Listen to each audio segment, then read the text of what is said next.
welcome back. If you just joined us, you're watching the news at 10, broadcasting from Lagos and Abuja. Here are the stories making our headlines this hour.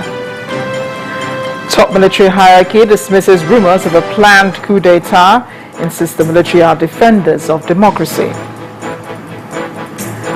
Federal government makes a U-turn, drops corruption charges amounting to 446.3 billion naira against Muhammad Abacha, son of the late military head of state.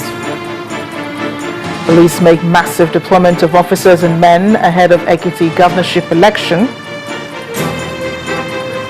And Baghdad asks the United States to launch airstrikes against jihadist militants.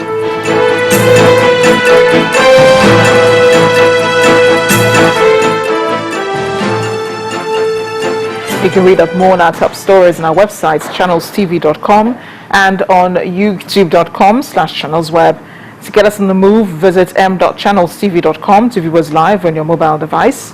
You can also download the Channels TV app for Android, iOS and Windows phones from their respective stores. You can also interact with the Channels Eyewitness feature on our Android, iOS and Windows 8 platforms. So if you have pictures or videos to share with us, tap the application on your device, swipe to reveal the Eyewitness menu and follow the instructions.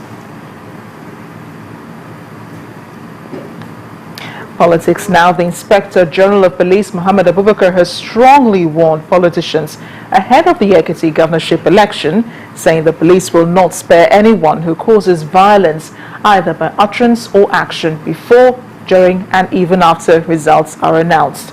He says police will not spare anyone who causes violence, either by utterance or action, and that the electoral umpire and the police have met with stakeholders in the state to discuss how to make the polls free, fair and peaceful.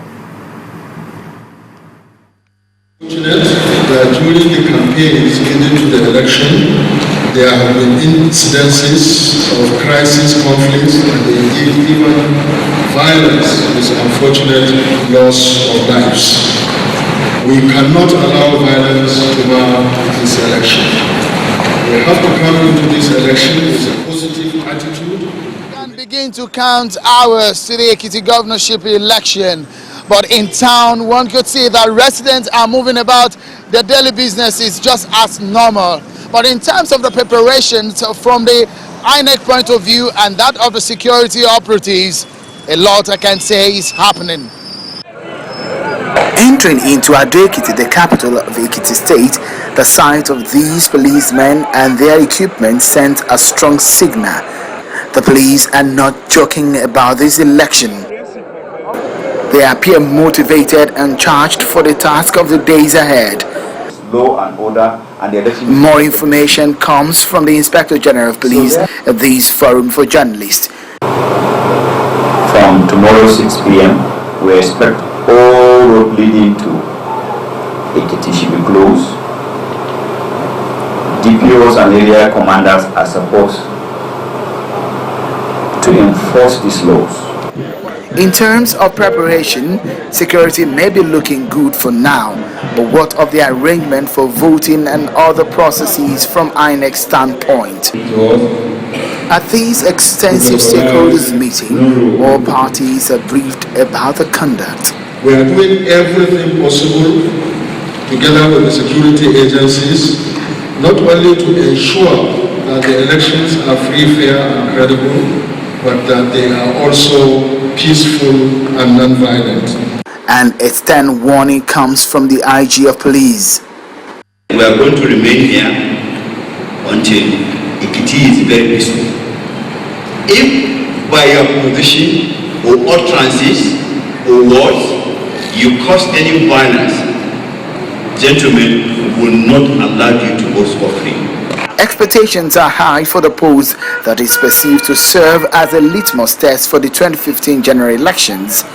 Definitely, Nigerians will keep a close watch on the process till the very end. Sheung Okimbaloye reporting for Channels Television News. The Court of Appeal has upheld the appeal brought by Chief Victor Omer and Alhaji Sani Shinkafi challenging the decision of a federal high court in Abuja to remove them as the national chairman and national secretary of the All Progressives Grand Alliance, APGA. In a judgment that lasted about an hour, Justice Tani Hassan held that the Federal High Court in Abuja erred by sacking Chifume as the national chairman of the party when it lacks the jurisdiction to entertain the suit in the first place. The court therefore set aside the judgments of the Federal High Court, which sacked Chifume and Shinkafi as chairman and secretary of the party. It's time now to go to Abuja, where Gloria has more on the news at 10.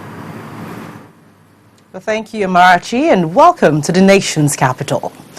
The Adamawa State House of Assembly is calling for the resignation of Governor Murtala Nyako, warning that he faces impeachment if he fails to resign honorably.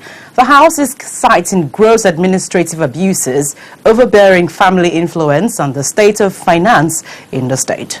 Well, trouble began last Wednesday when the lawmakers ordered the arrest of 4 commissioners over their failure to appear before the House to answer questions about finances. But Governor Nyako's relationship with lawmakers appears to have deteriorated since his defection from the People's Democratic Party, PDP, to the APC last year. The National Human Rights Commission has called on politicians to join in the promotion of free and transparent elections in the country.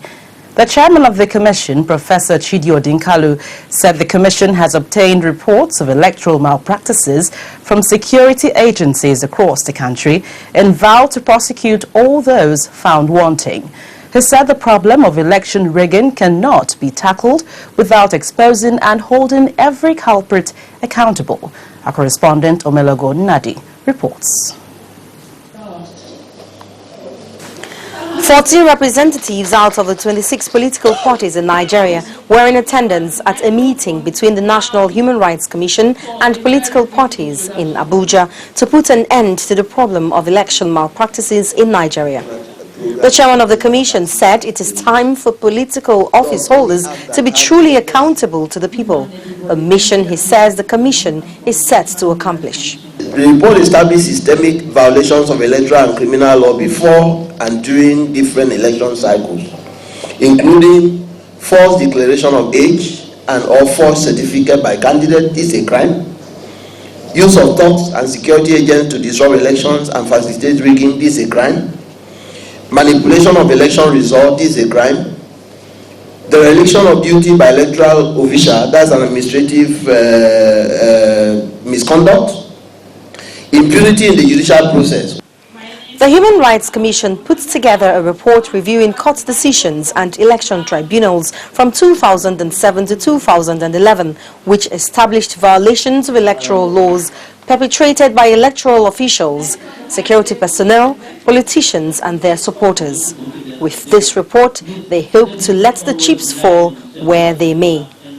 From the initial report, preliminary list of names of indicted persons and institutions have been made available to the Attorney General of the Federation and State Attorneys General for further investigation and possible prosecution for election crimes. We've got 1,499 elective offices in Nigeria. In 2007, 1,269 ended up in court decided by the judges. Where are the citizens?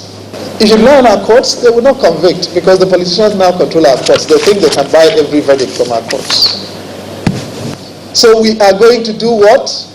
We are going to convict those who do this thing in the face of Nigerians and what? Shift the burden on them to prove that we are libeling them. Some of the political parties' representatives here appear set to join the fight for accountability, but with the Human Rights Commission set to unearth past electoral fraud, it remains to be seen if these political parties and other stakeholders will support this campaign that will guarantee good governance in Nigeria. Omelogo Nadi, Channels Television News. Well, the rift in the Edo State House of Assembly is gradually deepening as the 4 suspended lawmakers have been given between yesterday and June the 23rd to appear in court and defend their reappearance in the Assembly after they were suspended by the majority. In the meantime, the Edo State House of Assembly remains under lock and key while the 2 groups continue the war of words. When the crisis in the Edo State House of Assembly broke out last week, commuters in Benin City had a hard time moving around the King Square. The reason is the presence of supporters of the feuding parties who trooped to the complex to show solidarity for their people, with the police monitoring their movements keenly. But now, there is free human and vehicular movement at the square, and as always, the police is ever present to keep an eye on goings-on. Inside the premises of the Edo State House of Assembly, security is beefed up with the construction of these iron bars meant to prevent intruders from gaining access into the complex. But that in itself didn't prevent a court bailiff from attending to serve the Deputy Speaker of the House with contempt charges. The lawmaker reacted this way. Say, leave my side.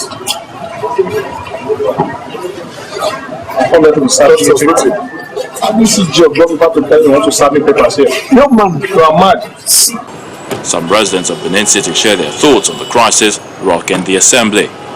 They are actually fighting for personal aggrandizement, just to remain in power. Not until anything is proved. Allegation has no basis. Until it is proved beyond reasonable doubt, a law. If you're PDP, be your PDP and stop fighting other parties. Just do your own. Not you going to disturb other people, because you blocking Ring Road, you're making the whole masses confused. As in, everybody. I had to walk through Ring Road some days ago. My hands up. They refused me passing, and that's not fair. For now, sitting has been adjourned till the 23rd of this month as the lawmakers have decided to explore legal options towards resolving the crisis. The Federal Executive Council says the private sector alone has injected over 28 trillion naira investment into the economy between the period of 2010 and 2013. Well, this is above the initial target of 13 trillion naira targeted by the federal government in the Vision 2020 projection. But this is in spite of the insurgency reports in the northern part of the country. The Minister of Information, Mr. Labaran Mako, who disclosed this to State House correspondents after the meeting, said Nigeria has moved from the 30th position on the global economy to the 26th position. Government is optimistic that Nigeria will be inching closer to being among the 20 largest economy in the world by GDP by the year 2020. The Federal Executive Council also approved the groundbreaking for the Centenary City in the Federal Capital Territory, which will be performed by President Goodluck Jonathan on the 24th of this month. When the news at 10 returns, federal government set to invest 1.6 billion naira on power transmission network. But that's in business news. Join us again.